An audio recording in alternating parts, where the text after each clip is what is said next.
Director of Outreach, and joins us from Washington in the United States. Thank you so much indeed for your time.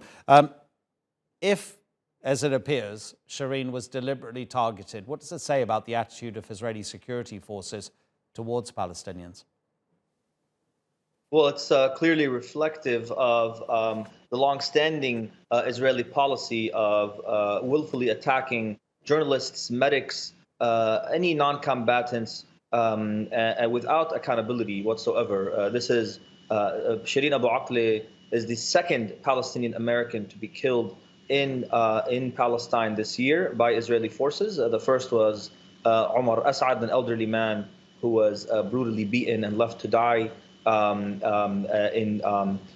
a small village outside of El-Bira.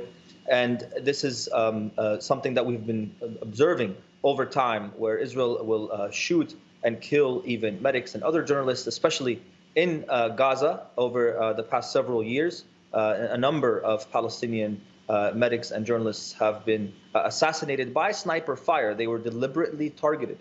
They were deliberately targeted. I want to repeat that because it is clear that Israel is constantly denying that there was any deliberate targeting. But the sniper rifle, or the M16 that was used to kill Shireen Abu Aqla today, was clearly targeting her and other journalists who were wounded today as a result of Israeli fire. Even if you watch the video closely, the young Palestinian man who went to move the body of Shireen Abu Aqla and help rescue the other journalist who was stuck under the crossfire of Israeli snipers was attacked. And shots were fired at him as well. So even those who are trying to retrieve the bodies of Palestinians who have already been wounded are being attacked by Israeli soldiers, and this is a clear war crime and needs to be held accountable. Taher, dozens of Palestinians have been killed since Naftali Bennett gave his security forces a free rein just a few weeks ago. Throughout Ramadan, there were these raids going on across the occupied territories, and Palestinians were being killed, and the Israelis say it's because they're trying to keep their people in Israeli territory safe. But the thing is, the way the Israelis are treating the Palestinians, how close do you think it brings us to a wider Palestinian uprising against these continuing raids? Well, it's very clear that Israel has no intention to establish calm and security in the region. As a matter of fact, Israeli forces have been escalating their violence, repression against Palestinians, as you mentioned, especially and particularly in the blessed and holy month of Ramadan, where hundreds of thousands of Palestinians are making their way to worship in the holy Masjid al-Aqsa.